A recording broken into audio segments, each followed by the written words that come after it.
Hello, everyone. Good morning, good afternoon, good evening, depending on where you are. Welcome to our webinar on attracting and enticing the passionate Gen Z to your events. A bit of housekeeping before we get started. Join the chat, submit any questions that you have on the right. We will try to answer them during, at the end, and at the end of today's presentation. You can also download the slide deck by checking out the details below and viewing the whole session details. So my name is Carissa Bartelt. Work here at Cvent. I'm on the product marketing team, and I am a millennial. And Love it. I love you saying, I am a millennial. And I'm owning that. I'm smack in the middle too, like of the age range. I'm like as millennial as it gets. Love it. So my name is Felicia Asedu. I'm a senior marketing manager for Cvent Europe. I'm also a millennial, but I just made it. Like I'm just like trying to make my way into there. And apparently because I've got kids, it kind of ekes me out. I'm like almost like I'm almost not a millennial just because I've got children. Isn't that horrible? Now, yeah, I mean, I get it. It ages you. Me too. Now that you guys know who we are, we want to see a little bit about who we might have with us here today. So we're going to fire a quick poll before we get started to see what generation our audience is all in today. Love it. And I know it's going to take people a bit of time to get into that poll. So why don't we take a look at what we mean and why we're doing this today while everyone's answering that poll, and go and look at this generational chart and just help you to understand what we mean by Gen Z and Centennials. So let's have a look at the baby boomers. And I'm going to start by saying any any comments we make today are sweeping stereotypes of all generations, and they're not exactly right for every single person that you meet, but we're going to make some assumptions and we're going to have a bit of fun with it. So please don't hold us to it if we say something you're like, well, hold on, I don't believe in that. But it's just general based on some research, what people have seen. So if you look at Gen Z here, that is a group of people typically born between, oh gosh, I've gone too far. Gen Z is too far. We're looking at baby boomers. So those are people that are about 56, between 56 and 70 something, generally more affluent, have more money. They've worked really, really hard. They own businesses. They probably run large corporations. They are actually quite good at technology, even though people think they're not because they're older. They've had to adapt to all the technological changes. Strong work ethic, disciplined, and focused. Then we get to Gen X, about 40 years old to 50 years old, thereabouts. They make up quite a significant proportion of the workforce at the moment. They are known as kind of a latchkey generation because they had to look after themselves quite a lot. A lot of their mums and dads went back out to work or they had single parent families, so they had to figure it out. So right now they're pretty entrepreneurial, great work-life balance, fairly independent, will solve a problem by themselves and move on with it. Then you've got millennials, us. At one point, the Gen Xers and baby boomers were like, oh my gosh, millennials. But now we are probably that part of the workforce that are managing people aged between, say, 26 to 41. We have families. So I know, Carissa, you also have a family. And we have dependents that are grappling, with those financial strains, whether that's our parents or kids. We've got a lot to pay for and we're pretty willing to work hard for it. So we'll say, I'll work overtime for you, boss, and we'll do it and we'll jump in. I'll do it. Me too, and we'll really get some stuff done, which is great. And it doesn't mean our centennials won't, but they're slightly different. And I know that's what you're going to talk to us about now, Chris. You're going to tell us a bit more about those centennials. Yeah, so we've kind of categorized this Gen Z or these centennials as people born between 1997 and 2012. Now, that kind of fluctuates a little bit here or there. If you're on either end, you might kind of self identify as one or the other. Um, and you might be thinking, like, when you look at these dates, well, when are these young kids going to arrive? But in reality, these centennials, they're coming in really, really fast and furious. By 2025, they're going to make up over 27% of the workforce, which means that if they're not already coming to your events now, in the course of the next year, they will be there. In 2, 3 years, they'll be taking over as really your primary audience. And in 5 years, they'll have a really strong voice and even decision making authority at their organization or wherever they work.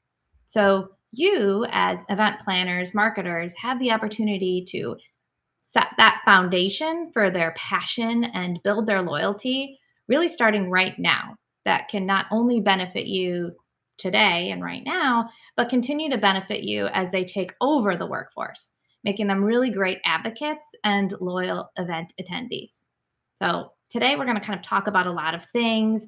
We're even going to hear from some of our Gen Zers a little bit later on their thoughts about events and learn what drives this generation. What do they care about? What do they think about in the world events? What do they think about of the world in general and the brands companies running them? How do we capture them, delight them, drive them to attend our events, and really make them become advocates of our company's message? So, just for fun, too, let's toss in some assumptions and thoughts on our Gen Z audience before we get started. So, toss some in the chat so we can all kind of figure out later if these are true or find out kind of why we might be thinking these things and learn kind of the baseline behind some of that. So, just for fun.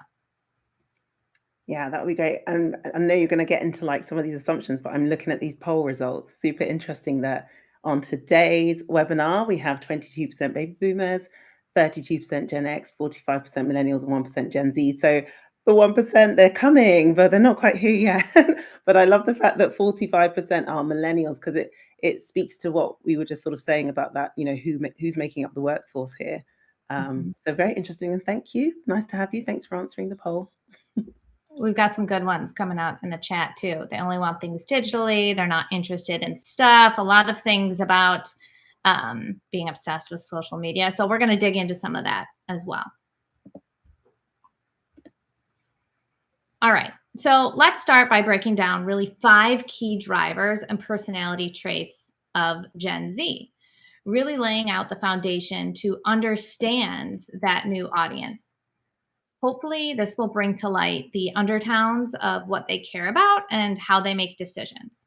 There are over like 300 people here on this webinar today. So chances are we are all hosting different types of events and have different goals. So if we can all understand these 5 drivers, we can really walk away today having the foundation you need to apply this to your particular brand or event strategy.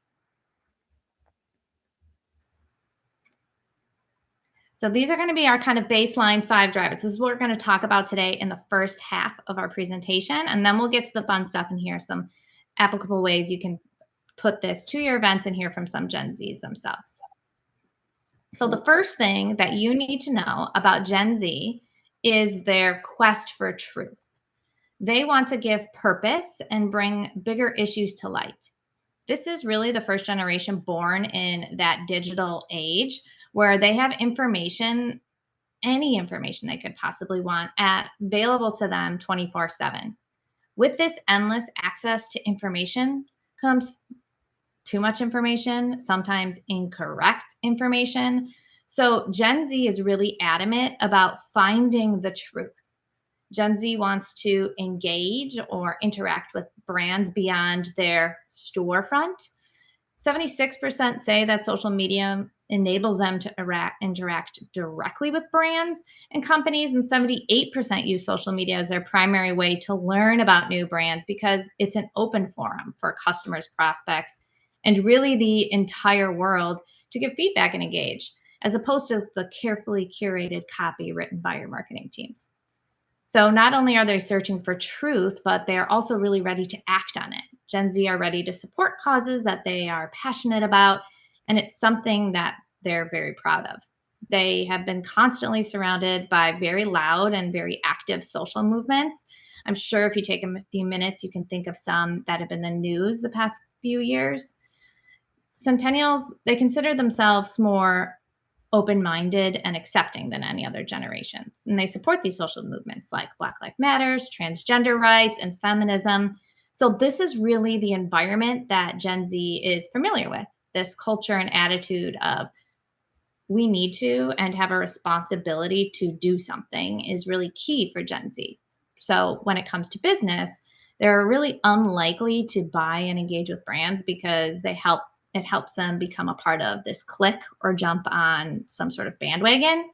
So for marketers, it's led to this concept that brand loyalty is dead, which is partially true. Yes, Gen Z are not choosing things because of the brand name attached, but they will choose to support and follow brands that they feel are serving them as individuals. If they have an experience or a purpose or vision that they align with, they will choose to support their brand. The brand is not the identity. They don't need to collect the logos as a status symbol, but they want brands and they will use brands that support their vision and that purpose and that truth. So there are ways to build loyalty if you pivot your mindset. In Gen Z's mind, this is really, really key for brands to stand for something and not be afraid to have a voice. So, in this search for truth and purpose, they're ready to make decisions and act quickly. And frankly, if something can be done, why isn't it being done? So, that leads us really nicely into our next point that Felicia's going to cover.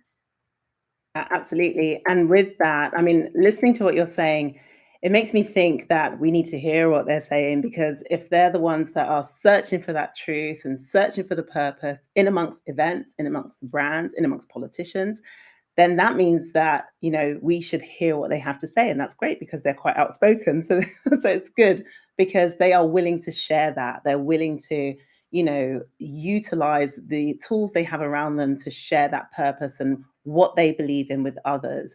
And they profoundly believe in the efficacy of dialogue to solve the conflicts and improve the world. I think they're no longer willing to kind of say, well, that's the way it is, or maybe I can do my little 1% over here.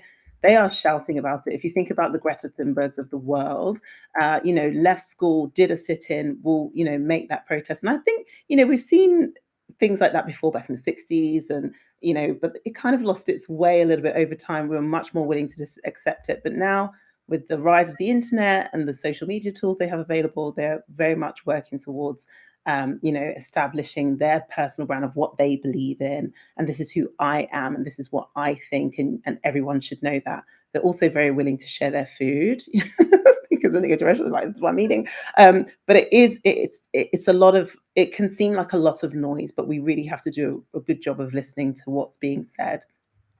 They're also super aware, because they were born into this internet world, of their own privacy and their own rights, of what should be available. And they're thinking about what should be said and how they're going to say it.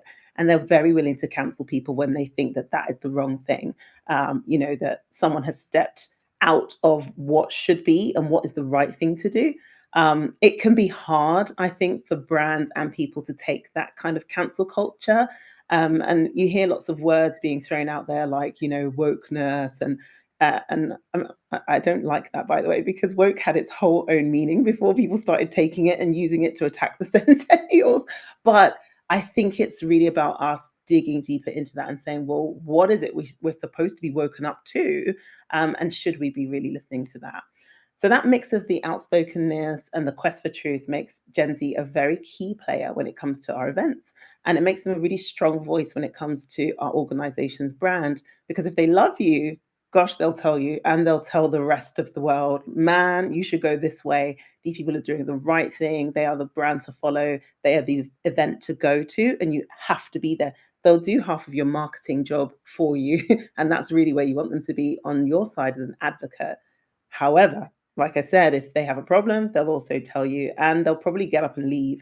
So in that outspokenness, if they cut, even if they came to the event or they logged in virtually, say, this is not for me, I'm just gonna go. They'll walk away. So, and you really don't want that.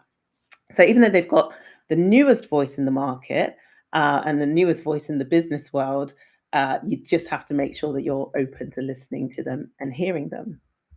Now I'm going to move on to my next point. Even though we want to listen to all that, they are a little bit cynical and they're a bit less optimistic. And to be honest, with all that's going on in the world at the moment, who can blame them? Because they hear a lot of people saying, hey, we're going to do this. So with all the stuff we just spoke about, let's take sustainability, diversity, inclusion. They hear lots of businesses at the moment saying, yeah, we believe in that too. And we really think that's important. And we're going to jump on that bandwagon and be woke just like you. But then they're like, okay, so prove it, because I will not believe you until I see the action of what it is you say you're going to do. So they're much less likely to trust politicians at the moment, much more likely to trust a brand. But even their trust in brands is failing right now because of that cynicism. And you've got to think, fake news is everywhere. We saw that. What is that thing called? And I'm going to forget the name of it, where you can change the face of somebody online. It's called Deep something. gonna deep fake. That's what it's called. It's called deep fake, where you can pretend that like Barack Obama has said something that he really didn't say. So it's really difficult in this world of like the internet and technology constantly changing to trust and believe in what was there before, which was right before your eyes, which you could see.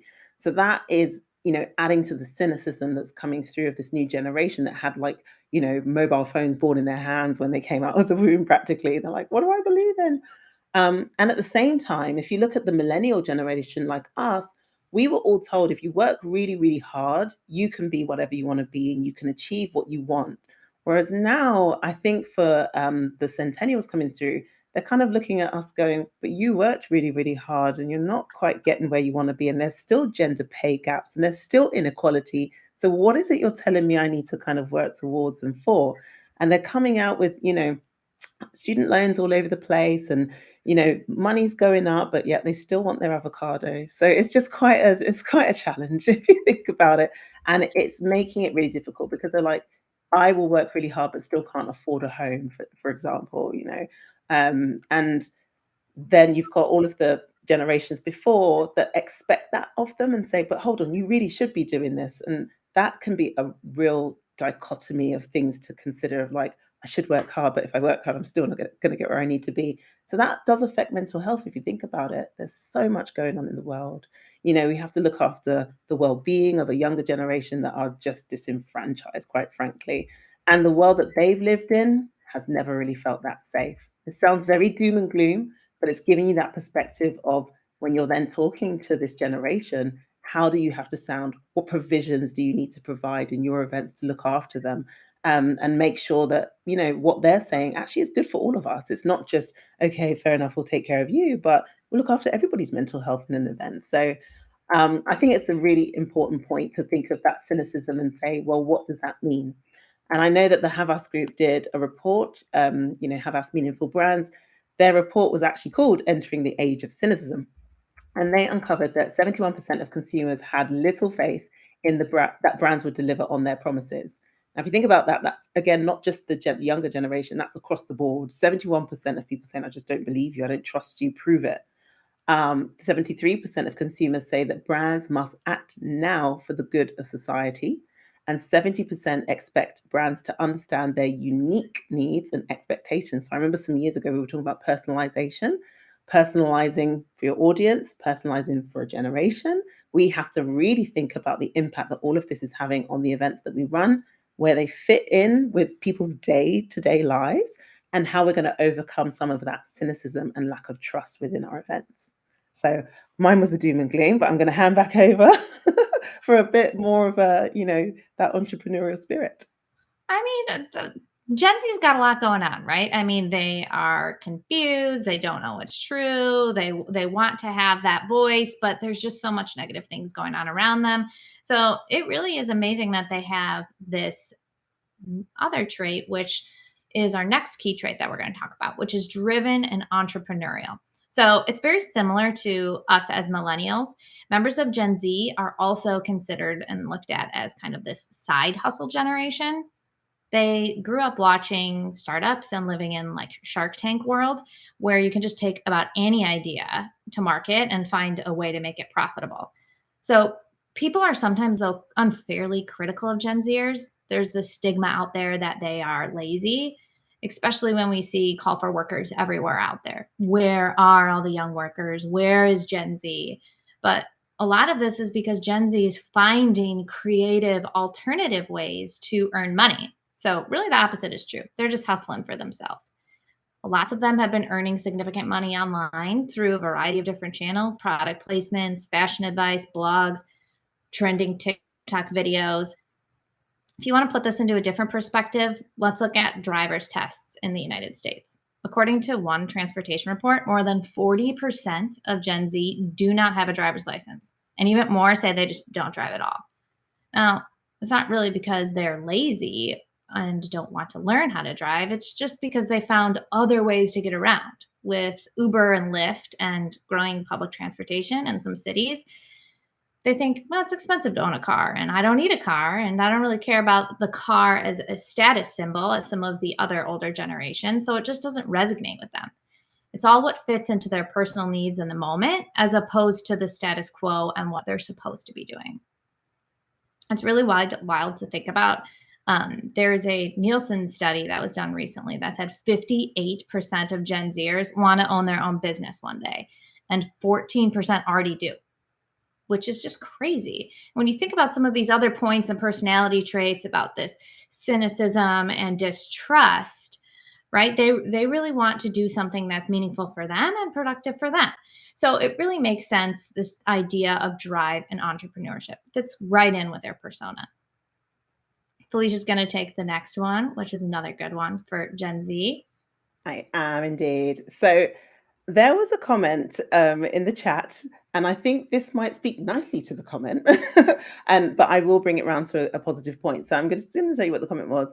So somebody said, for those of us that had to deal with 100 nights of riots, some of this is a bit difficult to listen to. And this picture is wow, wow, wow. It can seem like, hey ho, everybody's had it tough. But like I said before, if you caught when I was going through the generations, I think every generation that's come before, like the baby boomers would have looked at the Gen Xers and gone, oh my goodness, look at this. I had to work so hard. You guys are just super lazy. And then further down, every time you get to the next generation, it can seem really like, hey, is anyone even listening? Because we've all had it pretty tough. I think Carissa's just gone away, but it's okay. I can hold my own here until she comes back. So the next one here is overstimulated. I think because this generation was born with information at their fingertips, they are really informed about everything and probably too many things, but more informed than the generations that have come before them. They've experienced this lifetime of immediate access to the internet, news, social media. And if you think about the average attention span, apparently, according to research, the average attention span of someone born into Gen Z is now about 8 seconds. Um, and that is quite a challenge, I think, for many people that are going to have to talk to this new generation and be inclusive of them in our events. But it's happening to us too. If I think about myself as a millennial, yes, I can, I'm glad you're still in this webinar. It's been about 26 minutes and you're still here. Fantastic. But I do think that there is a need, and we're working this into our content to make sure that our content changes every so often. Next slide, next person, because we are all falling into that realm that Gen Zers have of, I just can't keep my attention span for too long. It's the TikToks, it's the reels, you want next, next, next. So that is a bit of an issue in terms of the overstimulation. But nearly half, 46% of centennials that have been surveyed say that they are stressed or anxious all or most of the time. And that also comes through overstimulation, just too many things coming at them all at the same time. And it also means that they don't really know how to wait. Like they kind of want quick reactions, likes. I don't know if anyone's watched Black Mirror. I'm not advocating a particular show or program on any particular platform, but if you've ever seen Black Mirror, there is an episode where all of their social mobility is done through likes. It's a super cool episode. Black Mirror is one of those shows where it takes a bit of technology and it just turns it a bit. And if you don't have enough likes and you don't have enough reaction quickly enough, you can't get anywhere. You can't buy a house, you can't get the job you want. And I think it's a weird episode, but it's almost really close to where we are now, where there's this like, did they like it? So if they put something out there on social media, they expect real-time feedback. Who liked it? Their endorphins get going. And it's quite an odd place to be. And that also, I know we mentioned mental health before, but that also means that they have to consider too much. There's just far too much going on. And so we need to make our messages, I think, in some ways a bit easier for them to understand, whilst also tailoring to that need of quick change, quick response, quick reaction, and not taking too long to get to the point, like I may have done. So, in summary, a typical Gen Z, and thanks that you're back, Carissa. I was glad to see that you're. I saw you pop off there for a bit. But a Gen Zer is a self driver who deeply cares about others, strives for a diverse community, is highly collaborative and social, values flexibility, relevance, authenticity, and non hierarchical leadership. And while dismayed about the inherent issues like climate change, has a pragmatic attitude about the work that has to be done to address those issues. And if you're honest with yourself, they're doing it, and they're doing it in droves. That they are. They are an interesting group. So now that we have that foundation, let's really dive into how we can apply this at our events. And we're going to start by hearing from some Gen Zers today. My ideal corporate event is one that mixes business with a cultural touch. If a company focuses on things outside themselves and not just about making money, I 100% support them. I don't like when brands are not consistent with themselves. Brands have to feel genuine. They can't just throw events that don't match the way they do business. Brands that are performative or that the audience perceives as being performative are not the brands that customers can trust long term, and thus not the ones that hold events we want to attend. If I trust a company, I'm there until the end. I'm willing to attend their events and much more likely to have a meaningful experience. So we touched a little bit earlier on Gen Z and this search for truth and how their expectations for organizations and people are to do more with the world. And now we hear it straight from some of them, their expectations for us, for events to do more, to give and build purpose into your events and bring some of those like bigger lights to issues. So think about some of the opportunities that you guys might have during your programming, from session topics to selecting really impactful keynote speakers, to build in purpose. Plan maybe a give back activity, stuffing backpacks for local schools or donating volunteering time during your events. Sustainability is also really huge for them, and it's a really great way to bring purpose to your events. If printed agendas and handouts did not fly before, they sure are not going to be acceptable now. So build more time into your game plan for developing a mobile app and sourcing badging that's biodegradable or that you can recycle. Use eco-friendly venues and vendors and show Gen Z that you are thinking about the larger impact of your event on the world. But as you think about all of this, understand that because of their search for truth, and called out by the second Gen Zer in that clip, whatever you decide to do, make sure it's consistent and representative of your brand's core values. Gen Z will be the first ones to call you out and recognize if something feels forced or insincere. So make sure that your purpose and message feels really cohesive and genuine. What kind of music is being played? Every good event, formal or non-formal, has good music that hypes up the audience. I don't like it when brands take themselves too seriously. Companies that are fun and have a sense of humor host more enjoyable events that are more interesting and culturally relevant. I love those two. I like the fact that the first person said, "Play some music, like get my energy up." And again, I know there's been again, I was looking at some of the comments, like, "Is this a woke presentation?" No, but it is about waking up, let's be honest. Like sometimes when your audience comes in, and you know when you go to an event, there's a large group of you, and there you are waiting for the event to start. Music does really great things. That production value that we're all looking for now, it really hypes up your audience. And I think the younger generation are there to encourage and entice us to try something different and push the boundaries of our production values, of the vibe, of the energy that we're creating at our events. If you look at lockdown, we've been in our homes for a couple of years, and people really try to push the boundaries with virtual events of like, how can I make this effective? How can I make it fun?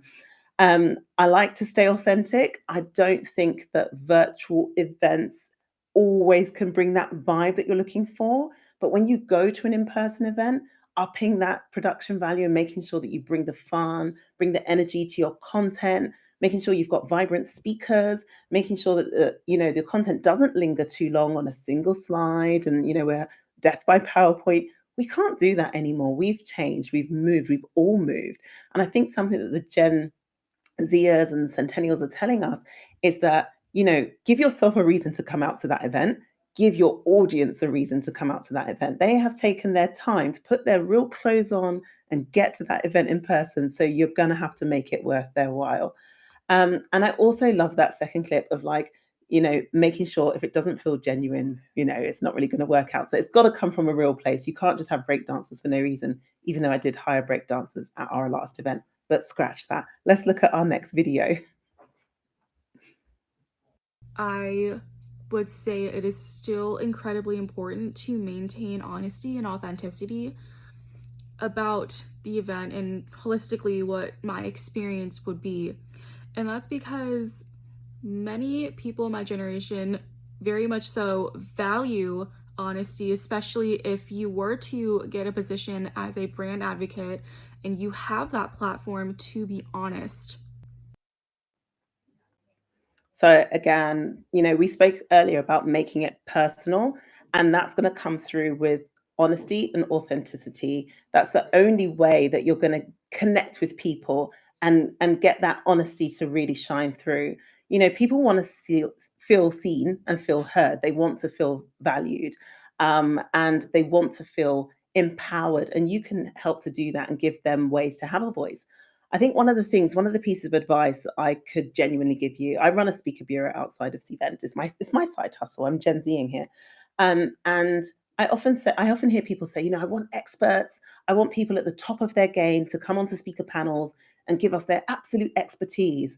But if you exclude a younger generation from your speaking panels, you are missing a trick. They have a lot to say. You are going to get a much more authentic feel from some of the content that you're trying to promote. I think, if we look at Cvent, we're trying to sell software here at the end of the day. We want you to use our technology. So our events will be of a technology focus, but tech can be used for good. Tech can be used to do all manner of things. Like we had a company, Walmart, who used our technology to help with the vaccination program. And that's a good use of that technology. There's no point us just coming and saying, buy the tech.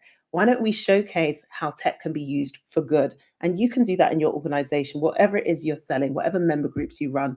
If you get younger people coming up saying, hey, this is how I would use your technology, or here's how I would do this, that's interesting for your audience. So I would say don't shy away from talking to and incorporating Gen Zers to keep it personal and keep it more authentic. Let's have a look at the next video. For myself personally, I really love attending events just for the sole purpose of networking. With the world just kind of getting back to the way it used to be within the last year or so, I think myself and kind of everyone around me as well are really itching to get back to those in-person events. Those kind of small human interactions where you really get insights into who people really are really the reasons I like to get up and travel to an event. Understanding that there are actual people on the other end of Zoom calls is so important, and I think really necessary for doing business. And events mean something to us because of how much we really value getting to meet new people and catching up with the ones you already know. I love going to events because it's one of the few times that I get to interact with and meet new people. I get to have fun, talk, meet, and engage with new audiences. I'm a big believer that humans need interaction to thrive. Something that would make me not want to attend an event would probably be like if it was just only speakers, back-to-back presentations, stuff like that, things that I'm just sitting and watching, things that I can't really be a part of. It's also really nice to have an activity where you get to know each other and you get to network, and it gets you up and out of a chair and doing something. I think especially in today's world, that's very important. So one thing that really resonated in that clip of our Gen Z friends, who we've kind of sourced from all over the world. We've got some from the East Coast. We have some from the Midwest. I think we have someone from Dallas in there. So we've got kind of the gambit of people we were trying to pull to get this feedback from. And one thing that has really kind of been the undertone is this concept of human connection. They are excited to get back to, yes, being in person, because don't make the assumption out there that just because Gen Z is our most tech-savvy generation, they want all of the engagement to be online. The opposite is really true, actually, for Gen Z. We had a survey and it was asked, what type of communication do you guys like best? And we might have expected them to say text, email, DM, FaceTime, Zoom. But instead, nearly every single person said their favorite form of communication was in person. So prioritize this during your events. If you're doing in-person events, really have those chances to be face-to-face.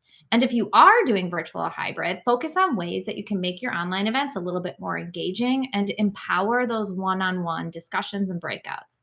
I think a really great soundbite that captures that Gen Z spirit here is that I think one of them said they would not attend an event where they are just sitting and watching something that they couldn't be a part of.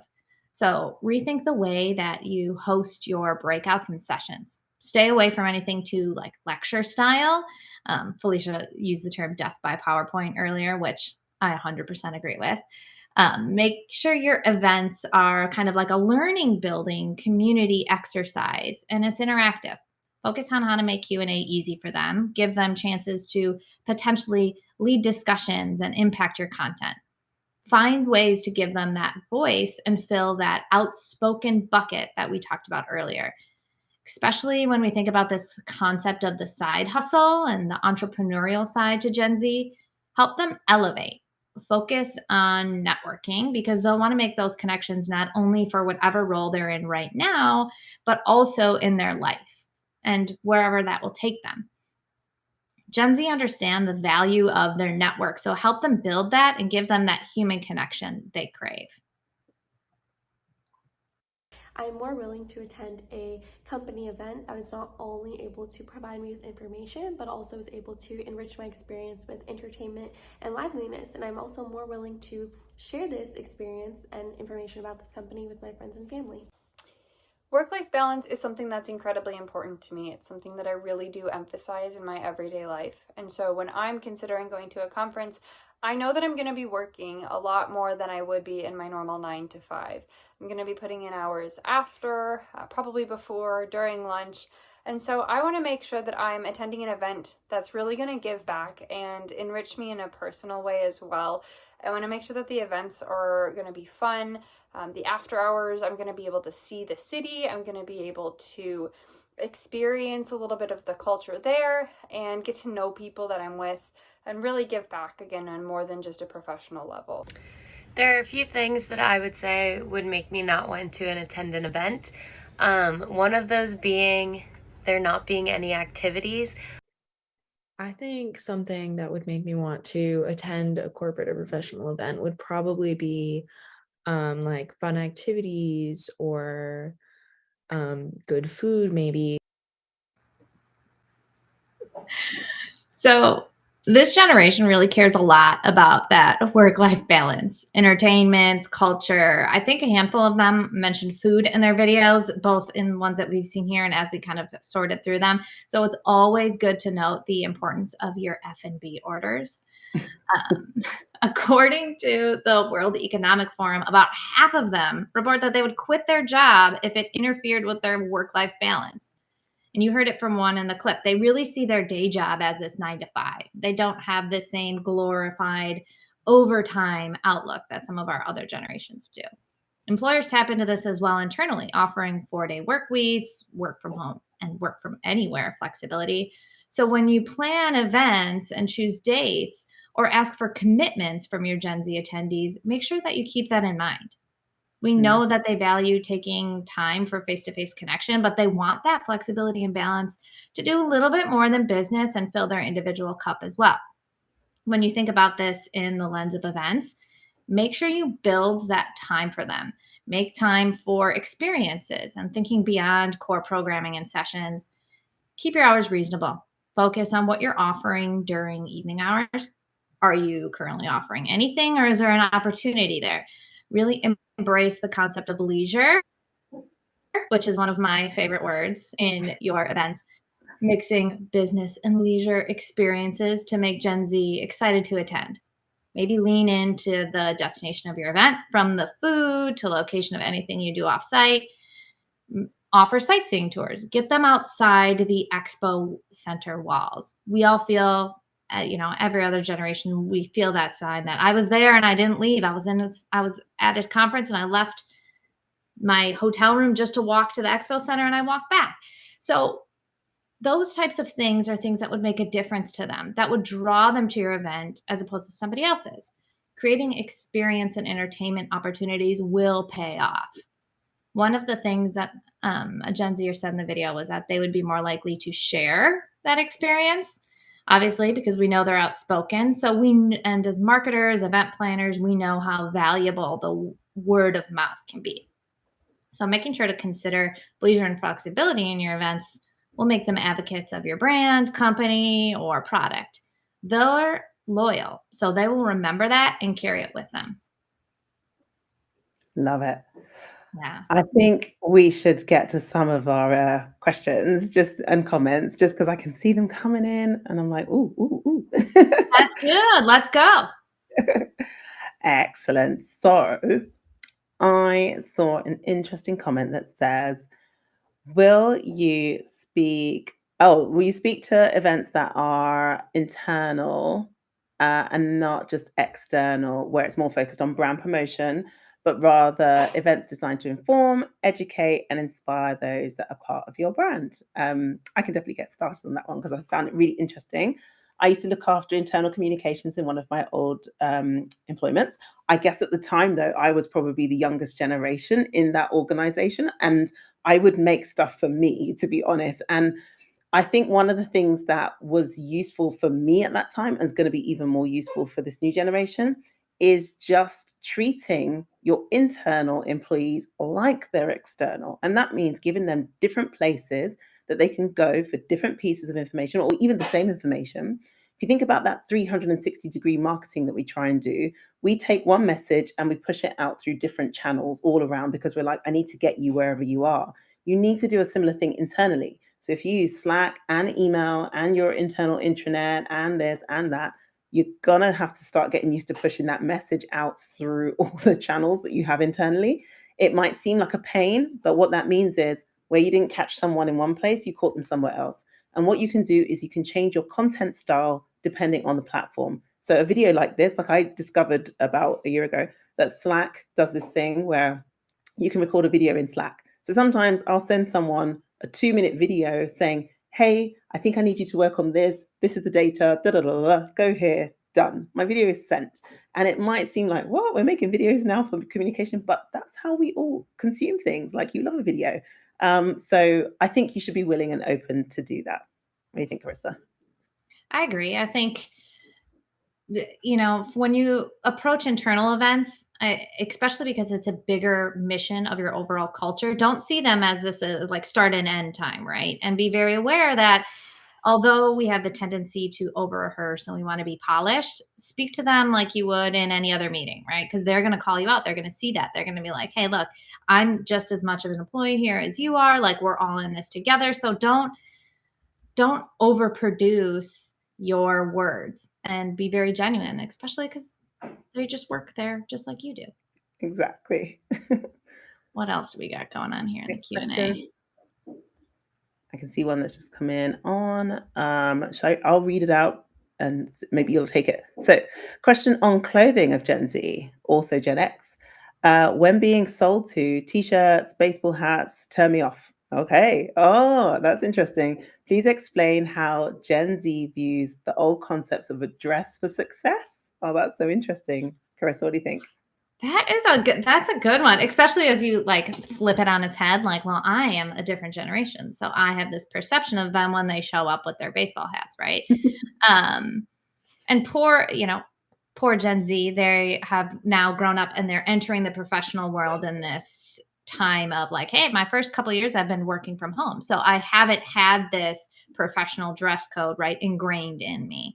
I think it's hard, especially anytime I go to an event, I'm ready. I've got my like suit jacket on, right? And you show up and then Gen Z's kind of like hanging out. And I think try not to view it as disrespectful, which I think some of our other generations might say, hey, like you couldn't have classed it up a little bit. But really what it is they're coming because they're comfortable and they want to express themselves. So take it as a compliment, I would say. What do you Yeah. think? I agree. And if I would encourage the people on this webinar to look back through the older generations, the baby boomers to the X to the Y to the Z, right? Every generation said, get a haircut, Sonny. What is this? You're growing your hair too long. Like I think when we look back, it's easier to be like, oh, you're outdated. Like, why would you think that just because I'm dressed like this, I'm not serious? And I think we need to have that lens when we're looking forwards and say, like you said, if they've come like this, at least they came and they're comfortable and maybe they're ready to do business with you. And I think when we look at things like diversity, inclusion, equality, all of that, I think sometimes we get so stuck on race and gender and sexual orientation. But actually, inclusivity means making people feel comfortable to come kind of as they are. Yes, we have to dress well, But if you're clean, shaven, smell good, I think that's okay. I see people wearing trainers with dresses these days. Oh, trainers, hold on, sneakers if you're in the States with dresses. And I'm not like, oh, have you got a good business brain because you're wearing sneakers? Like that just doesn't even cross my mind. So I think we just have to be a bit more open minded to what we're willing to accept from a dress code perspective. I agree. My 2 cents. Another question is around platforms like TikTok and Twitch. How do event planners or marketers create those fun and relatable social movements in their events for Gen Z that don't really come off as corny or trying too hard or too old? Um, I think key here is give them the opportunity to do it. Like put that in their hands. Make sure they have your handles and your hashtags and talk to them about engaging because then they can help you create that content to hype people up to come to your event, to promote your event on site, that type of stuff. If you can help kind of give them the tools to have that voice and the channels to do it, you can harness their energy and their unspokenness to really generate content for you. Yeah, I love the bit at the end of this question that says, I can't see what Gen Z likes when my TikTok algorithm is millennial focused. Love it. So, what that means is you're going to have to partner up with some Gen Zers who are on a different algorithm from you. Make sure you're hiring them, make sure you're consulting with them, make sure you're listening to them because they will have a different algorithm from you, both internally and externally. And they might be able to guide you towards the content that isn't going to be corny, like you said, Carissa. Like, they will help you make stuff. I remember there was this lovely young lady that worked in at Cvent, and she made one of the first TikTok videos advertising like a lunch seminar or something. And she was like, "I'm going to get dressed," and she jumped, and the clothes changed into the outfit she was going to wear for the lunch, and it was really cool, and it was fitting because it was organic and genuine. Like we didn't say, "Hey, as part of our marketing promotion, can you make sure you make a TikTok?" It was just really natural. So I think you're going to have to just lean in to the generation that knows what to make. Yeah, and they love it because to be open, like we asked some Gen Z people to create some videos for us, and we got them back, and I was so surprised by the production level of some of them. I mean, like the framing, and they're sitting, and they're so well spoken, and I'm like, dang, like well done, Gen Z. So they know, like they're ready and they're comfortable. So all I got to do is just like harness it a little bit. Yeah, love it. All right, I'll read you the next one, Carissa. It says, what are some specific ways to build a registration form that will encourage a younger generation to attend the event? Like certain widgets or design elements? What do you think? I think key for the reg process is to make it easy. Make it easy, make it engaging, but also don't overthink it. So be flashy, but be fun. So be very purposeful and don't just use every widget under the sun when you're building your registration site or your registration process. Really think about what that experience is and how they're going to interpret it. And I would say streamline. I agree with you. Also, don't forget to put all the accessibility stuff in there. Obviously dietary requirements, but much more. Like I think Gen Zers are wondering, what are you doing about that? And they will look in your reg path. I had people asking me questions about, oh, I didn't see in your reg path stuff about accessibility. And I was like, I'm really sorry. So, they are going to call us out on these things. And I'm grateful for it because it will make me make sure that next time we double check, are we hitting all the goals when we're saying we're being inclusive? Is that even in our registration process as well? Because they're looking at that kind of stuff too. That's a great point. And I've seen something that I've seen work really well too is ask some of those more personal questions on what they're looking for. So you can help suggest and recommend sessions or breakouts or even get them connected with the right people on site. A lot of us do our reg really early on. So we could use that and some of the information that we get during the reg process to kind of help build your on-site experience or your day of experience. So just be smart about it. Indeed. I see another TikTok question coming in. Should we go I there? think we got time for one. Oh, more. okay. Which one are we going for? I saw one here about any suggestions? Okay, I think I'm going to shy away from the TikTok one because we did just talk about it. So it said, Gen Z's side hustle spirit is the most admirable quality of a generation, in my opinion. Any suggestions or advice to older generations to let them know they're able to have side hustles as well? The internet created options for everyone. I like that because it's a very inclusive question. I'm going to start by saying the stuff that we have just said for Gen Zs, yes, it's about them. It's about attracting them. It's about getting to know them and all of that. but I actually think there's a little Gen Z in all of us, and that side hustle, that entrepreneurial spirit is in everyone. Like, you can all do it. We can all utilize all the tools. And where we spoke about, I think I said earlier, shorter content. I think it's just understanding your audience at the end of the day, knowing when is shorter content going to work, when do you need it to be longer, when is virtual going to work, when do I need it to be in person, and that way you're going to personalize for your audience. And we often talk here at Cvent about a total event program.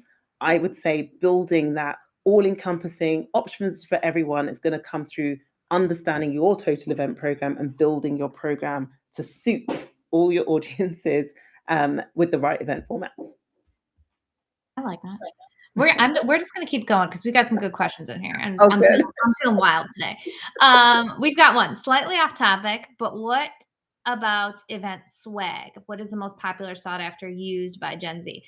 I love this because, like, as a former event planner and marketer as a whole, swag is always like a huge topic for us. How much swag do we send? Do we send the right swag? What are people taking?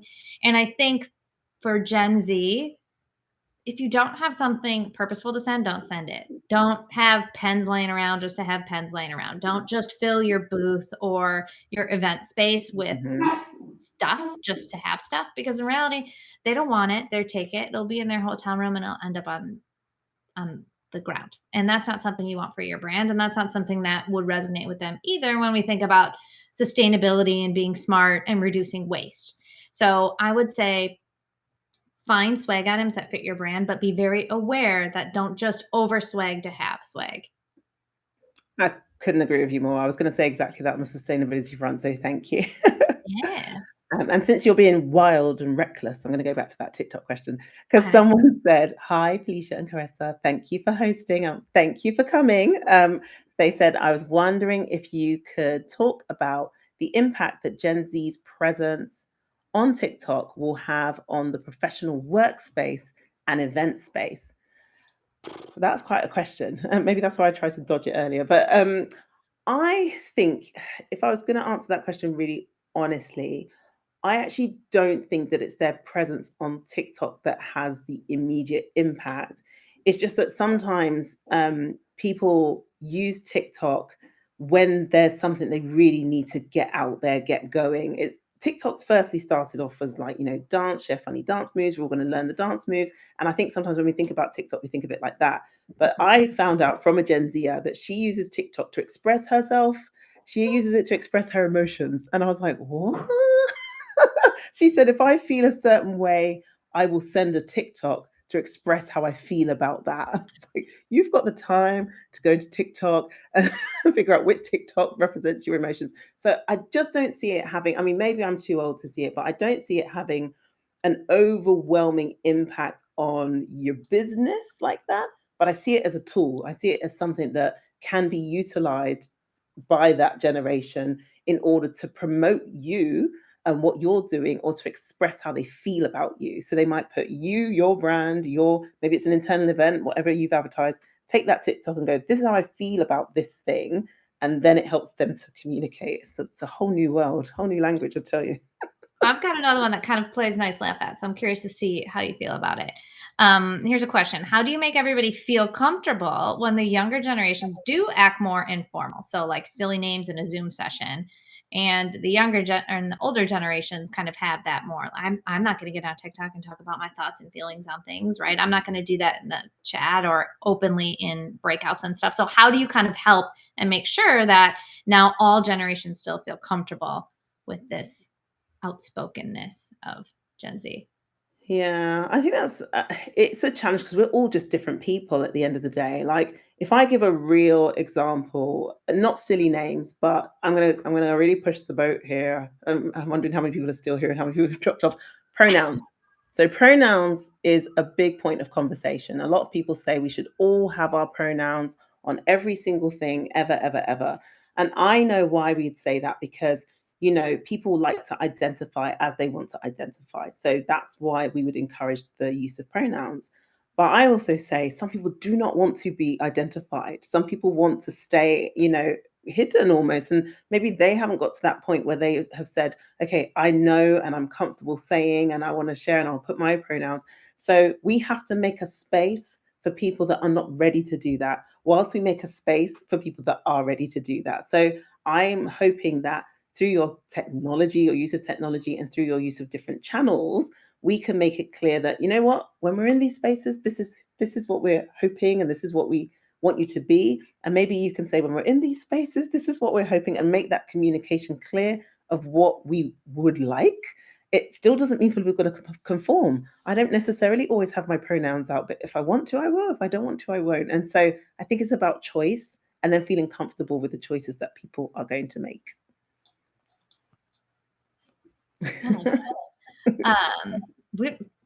We've got another one. Okay. We've got more. We've got a question about the metaverse, and I'm going to stay a little bit more general about this. It seems like Gen Z and other generations are craving, where to go? Are craving that digital thing. How do you balance, right? Like, do you need to have all of this digital engagement because they are on TikTok, they're getting into the metaverse, right? They're always on their phones. How do you balance that with the in-person kind of aspect? So, I mean, do you want to take this, or shall I answer? You can go. You can go. You're crushing it. Okay, I'm on a roll. I think I'm a content head. I started in content creation as in my marketing manager life. And I am a big believer in making, I've said this a couple of times, but making the right content for the right space and place. So if your content needs to come to life and be much more engaging, this is not just me saying, here, you should know this, this is information. This is me saying, you should learn this. I want to educate you. I want to take you on a journey. I want to tell you the story. You are going to have to make that content in such a way that maybe is a bit more engaging, a bit more digital than it was before. You know, sometimes if you go onto like a microsite and it's moving and the windmills are moving and the birds are flying and you're like, oh, I wonder where this goes.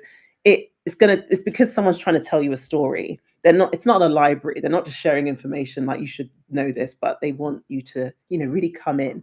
So I think it just depends on what you're saying and where you're saying it. It's going to really help to fuel what you do with that. I like that. And especially because, I mean, some people, some companies, organizations, it depends what you do, right? Some things make sense for you to lean really heavy into the metaverse, but don't do it if it doesn't make sense for your brand or your company or even your event.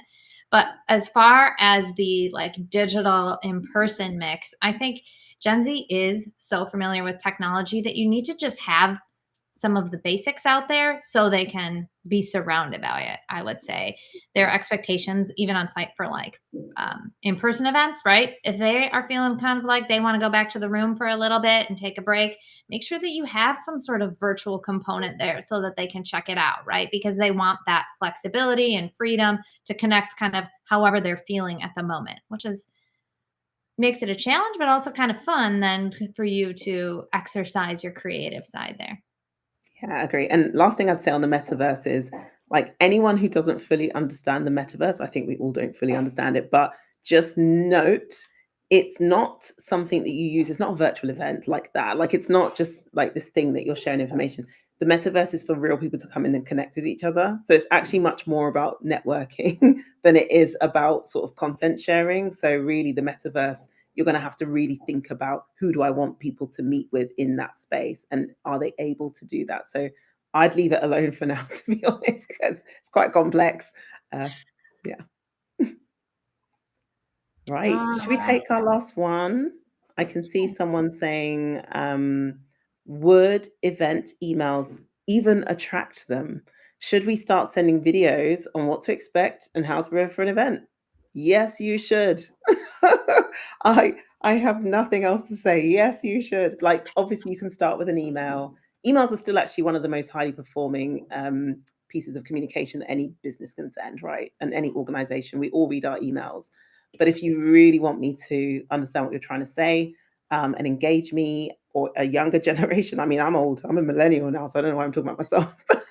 A younger generation, yeah, you should. You really should try and put much more on video. Yeah. And emails are important to get their point across and to kind of do that initial reach out. But I think the more touch points and the more hype points you can get to get that attendee or that lead or that customer prospect, whoever you're trying to get to come to your event to convert, surround them with your message. And that's great because a lot of times one email won't do it, right? So having that additional video content or anything out there that they can ingest to really convince them and take that extra step to have them pull the trigger is going to just benefit you in the long run. Yeah. All right. Thoughts? Well, I think we got a little bit wild, so we'll wrap it up now. As we close out, and you think about Gen Z, just remember then those 5 traits that we kind of outlined. They're searching for truth, they are outspoken, they're a little bit cynical, driven, but overstimulated by the world around them.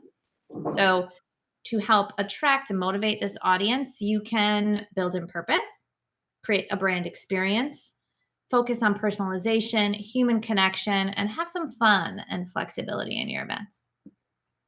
I love it. I love that advice. And the last thing I would say, there's a real phrase I always use because I learned it early on in my marketing career of cradle to grave marketing. If anyone has ever stuck with a brand from cradle to obviously not grave, we're all alive, but there are certain brands, like if I said, what brand of cola do you buy? Most people would say Coke because it's a cradle to grave kind of thing. You learned it when you were young. And I'm just helping this person that asked this last question about how do I get people when they're young. It's like enticing you when you're young so that you'll still use it into your adulthood.